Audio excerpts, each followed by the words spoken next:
This has been tremendous journey.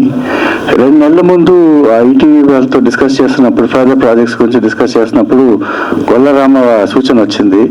So stand కథ చదివిన తర్వాత ఆ డిస్కషన్లో భాగంగా నేను రవి గారు, మా రైటర్ రవి గారు ఒక 4 నెలల పాటు కష్టపడి రీసెర్చ్ చేసి అన్ని అయిన తర్వాత అప్పుడు ఆ స్క్రిప్ట్తో వాణి గారి దగ్గరికి వెళ్ళామండి. ఆవిడని అన్వర్ గారిని కామన్ ఫ్రెండ్ ద్వారా ఆవిడ కలిశాను. ఆవిడ she is very encouraging, very helpful. ఆవిడ బోల్డ్ మెటీరియల్ ఇచ్చారు, స్టడీ మెటీరియల్ ఇచ్చారు మాకు. అవన్నీ కూడా ఇన్కార్పొరేట్ చేశాము. అండ్ వాణి గారికి, ప్రభాకర్ గారికి వీఆర్ ఎటర్నలీ గ్రేట్ఫుల్. ఇంత గొప్ప సబ్జెక్ట్ మమ్మల్ని నమ్మి మాకు ఇచ్చినందుకు. సో వాళ్ళని డిసప్పాయింట్ చేయకుండా ఉంటుంది నాకు strong feeling. And dialogue version అయిన తర్వాత కూడా వెళ్ళి వాణి గారికి మొత్తం వినిపించాం. She was very happy with it. బాగా బ్లెస్ చేశారు మమ్మల్ని అందరినీ.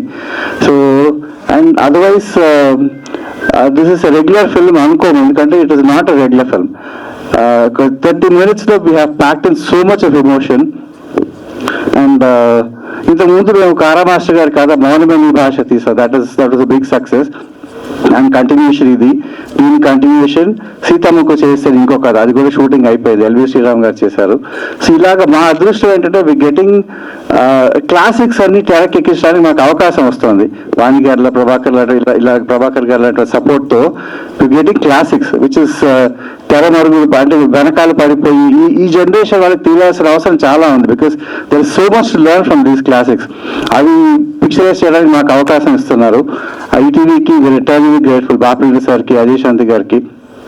అజయ్ శాంతి గారితో కూడా రెగ్యులర్ సెషన్స్ ఉండేవి. ఇది చేద్దాం, ఈ డైలాగ్ మార్చండి, ఇచ్చేయండి, ఇది చేస్తే ఇలా వస్తుంది. అది చాలా చాలా డిస్కషన్స్ అయిన తర్వాత వి అరైవ్డ్ అట్ ఫైనల్ స్క్రిప్ట్ అనమాట. అది దానికి ఇది క్రెడిట్ అందరిది, మా టీం అందరిది అండి.